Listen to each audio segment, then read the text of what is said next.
Hello and welcome to another Doctor's Assistant 1 video, and today I'm doing another Doctor Who Big Finish review. I'm doing a review on the oseidon adventure. But yeah, first of all I'll go through the packaging. You've got the Master there, Kroll, the Doctor, played by Tom Baker, the fourth one, yeah. Load of helicopter-y stuff, helicopters should I say, full cast audio drama, the banner with the sort of 70s logo / Tom Baker's. Tom Baker and Louise Jameson in the Oseidon adventure, or Siren, or whatever, by Alan Barnes, same person who wrote the previous story. And then it's featuring some other people, Big Finish there, the audio adventures of Doctor Who. It's got Doctor Who, the Oseidon Adventures 1.6, because it's the first series of Fourth Doctor adventures, but the 6th episode in his first series run. You've got the bio, you've got the cast list, and legal information of like how long the episode is, which is 60 minutes, split into 2 parts, so 30 minutes in each. You've got the disc there, and then you've got the alternative cover, sleeve cover thing with the sort of 1996 TV movie logo instead of Tom Baker's one. So yeah, I don't know, I like the fact that it's multi-layered and it's multifaceted of sorts and that, but it is rather kind of a bit high maintenance, I think. I think if you're new to Big Finish, I wouldn't recommend this, as it is a bit much. I think this story would have worked better personally for me, or maybe even other people, if it had been done, obviously, in the television series, but obviously it's not being done there, which I'm fine with. I mean, don't get me wrong, Jeffrey Beavers gets a superb performance as the Master, as does Tom Baker, of course, as the Doctor, as does Louise Jameson as Leela, and I have seen Android Invasion and that on the Horror Channel. I don't own it yet in my collection of classic series Doctor Who episodes, but I can't give a massive amount of sort of criticism on the Kroll because I can't really remember a lot about them, and that, I mean, I appreciate that one of the people voicing the Kroll in this story is Dan Starkey, but one of my criticisms would be that they sound a bit too much like Sontarans, really, and then the whole android thing was very confusing, to say the least. Interesting and entertaining and a bit fun, really, but still a little bit much. A little bit much especially when you think it's been done, and they've sort of got to a point where they're like, okay, we're going to stop doing this, and then they randomly bring it up again. You know, like the Doctor brings it up, like, oh, so, Master, how are you the actual Master?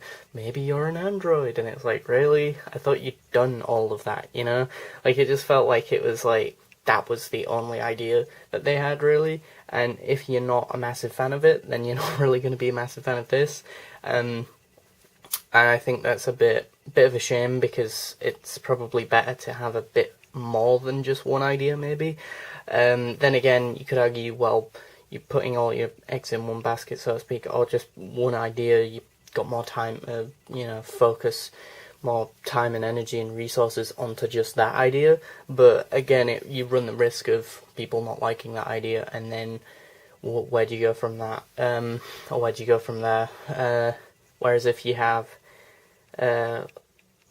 less depth, but with an idea, but 2 ideas, then surely people will at least, hopefully, like one of your ideas, and that, if not the other.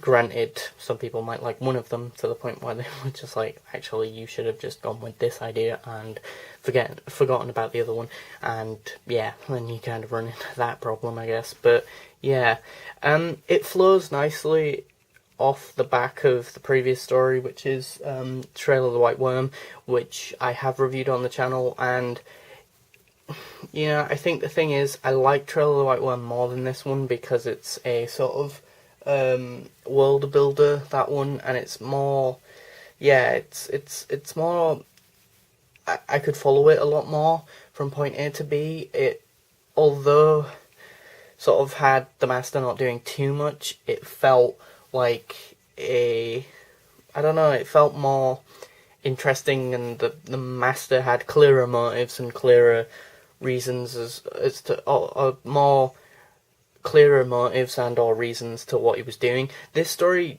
I don't know, like, this story is decent, and the best way of comparing it to two classic series Doctor Who episodes is probably a sequel, obviously, to Android Invasion, but also it kind of feels like a sort of Tom Baker version of, ironically, the Sea Devils. I only say that because I've recently reviewed it on the channel, but of like the Sea Devils, very much so, because, you know, you've got the Master, or the next, yeah, it feels like a sort of almost, yeah, sort of fourth Doctor version of the Sea Devils, because you've got, instead of the Sea Devils, you've got the Kroll, instead of Roger Delgado's Master, you've got Geoffrey Beevers, instead of John Pertwee's Doctor, you've got, you know, Tom Baker's, and that, and so on, but you've also got, like, the sort of patriotic character person who, you know, loves Britain, and the golden age of Britain, apparently, you know, Britain for the British, you know, type guy, who the Master detests and uses him to his advantage and that,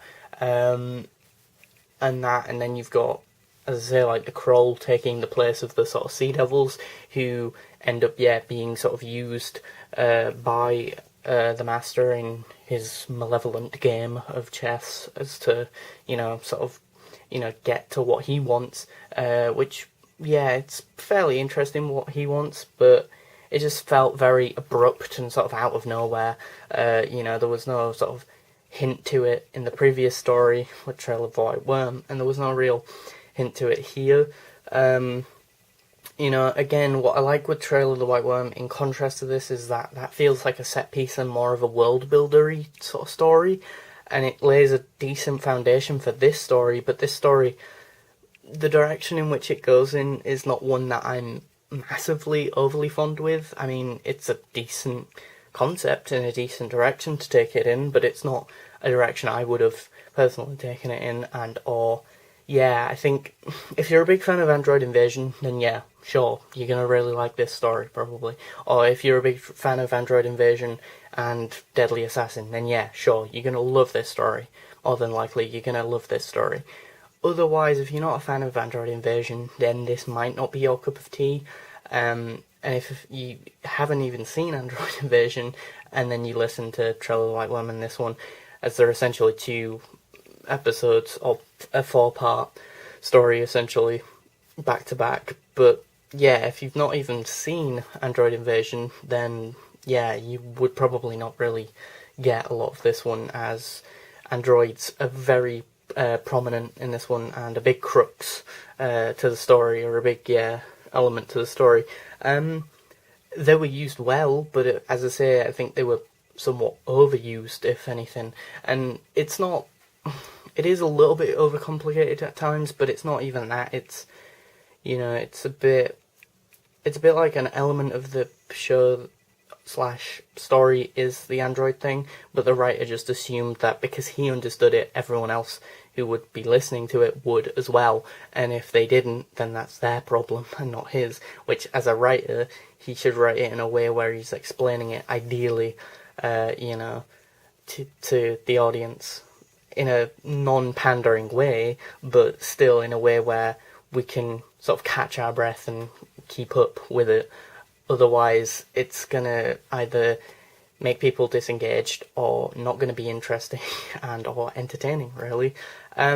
Overall thoughts aside, my conclusion is that I would give this a 6 out of 10, unfortunately. But yeah, I mean, after this review, I've now reviewed every episode from Series 1 / Season 1 of Tom Baker's Fourth Doctor's Adventure series. So after this review, I'm going to be doing an overview of the first series / season of his run. And yeah, so that'll be interesting. So you can quickly get a sort of bite-sized information about all 6 episodes in his first run if you haven't already watched my reviews. So thanks for watching, comment, rate and subscribe.